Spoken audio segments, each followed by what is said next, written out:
Well, hey everyone, I just wanted to send a quick video here to our YouTube channel. I saw these two OCTs, I believe it was December 1st of this week.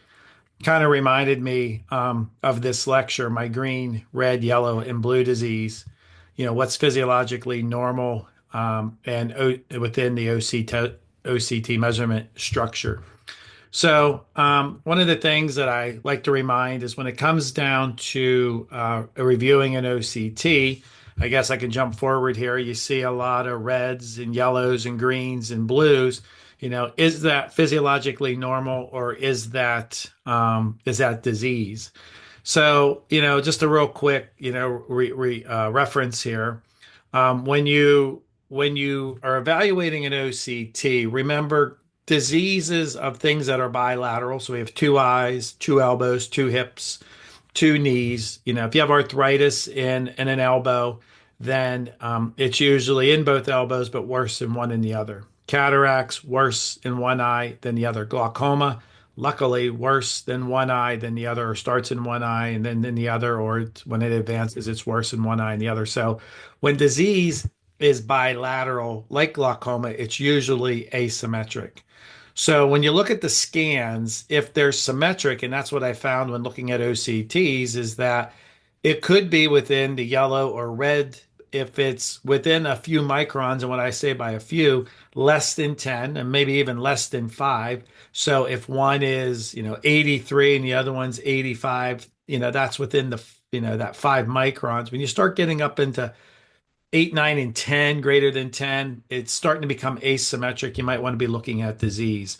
Now, I use the OptiView and I just upgraded to the Solix. And so it's a little bit different on the other measurements. I'm going to be reviewing OptiView slash Solix scans here. And on general, the GCC is typically between 85 and 100 microns. And then, typically I see 92 to 95 microns. So let's jump into this one right here. This was a patient, as you can see, came in just the other day on December 1st. This is just a wellness exam.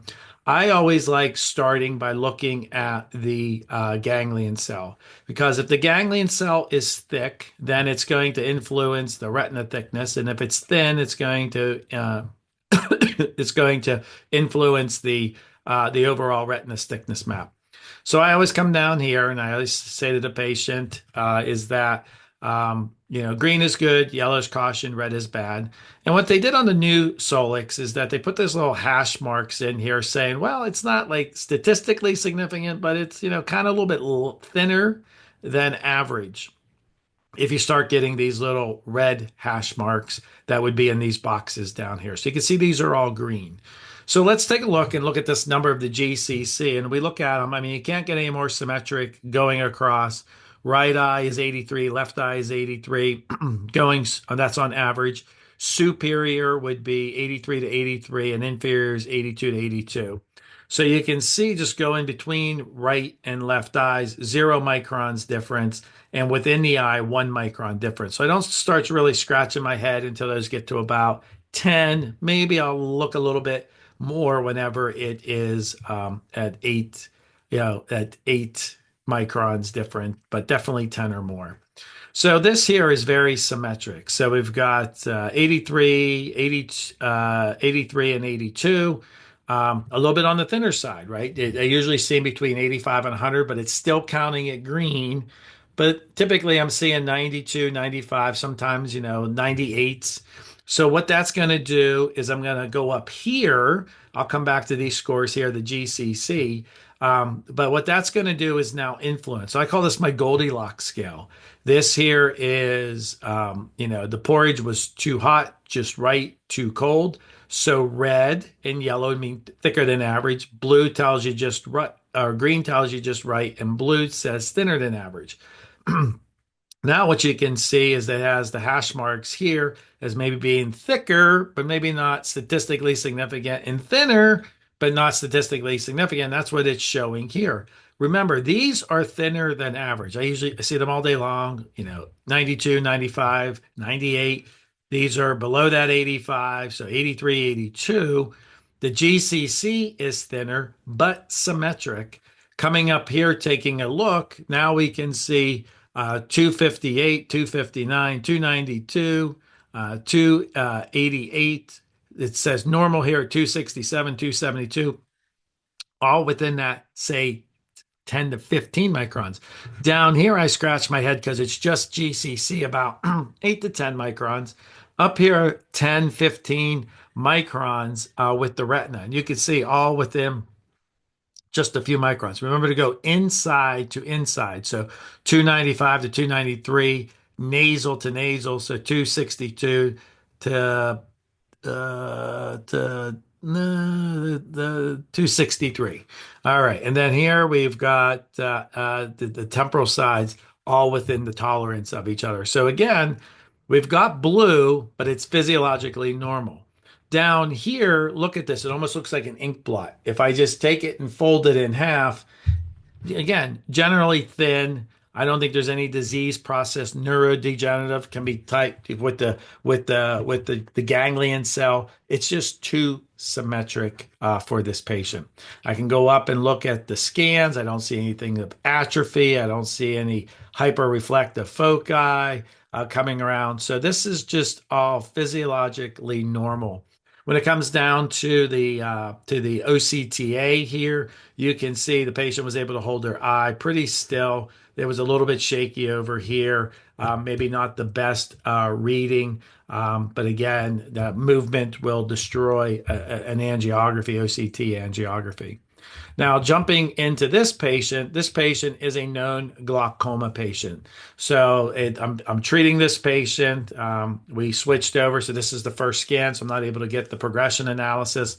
But let's apply some of what we just said to the ganglion cell complex. So if we look at the average here in the ganglion cell, 92 to 87, we have 90 to 86. We have 94 to 87. So there's a 7 micron difference, right? We can see there's some asymmetry. We got green on the right eye. We have these red little hash marks. We definitely got yellows on the inferior part here. So the ganglion cell, it looks asymmetric. We can look at the optic nerve differences. I look at these just to kind of see macrodisc, microdisc. You can see that there is some flagging going on left eye. This is used really for a lot of the measurements in the statistical analysis. So if we jump up now to the nerve fiber layer, you can see it's all in green. Now we're getting into that 10 and 11 and 9 microns, where the average is 10, but you can see superior is being affected. It's still green, but it's a difference. This is what we call green disease, right? We know that there's something going on. Let's take a look at the glaucoma prone zones of this left eye. You can see the glaucoma prone zone. Remember, inferior temporal, superior temporal. You can see the nerve fiber layer drop out. This patient has glaucoma. It's affecting the nerve fiber layer. It's affecting the GCC. Unknown glaucoma creating the asymmetry. The patient has glaucoma again, it's in both eyes. It's not as bad in the right eye. If you look at the glaucoma prone zone, superior temporal here, kind of bleeding over, creating that GCC loss. Superior, not much going on. Inferior temporal of this eye. So the glaucoma prone zones, you can see superior temporal, a little worse in the right eye. Inferior temporal, definitely worse in the left eye. I think I just said right, but the left eye is worse over here than the right eye. So again, this was all in the same day, 12/1, lots of red going on here. This is the abnormal. This is a normal, this is a glaucoma patient that I'm treating. If you follow the nerve fiber layer here, this all looks pretty good. Here is where the damage is in that left eye, that inferior temporal. And if you go superior temporal, not too much of a difference going on, but you can see the asymmetry in looking at those numbers. Let's go back and look at this one. There's a lot of red and a lot of yellow, a lot of blue going on here. This is too symmetric to be disease. So this was just a real quick red green, red, yellow, and blue disease. I'm posting this to our YouTube channel. If there's other things you'd like to see, please place a comment in the comment box. If you found this helpful, let us know. I'll continue to put these little short videos up if you found this helpful.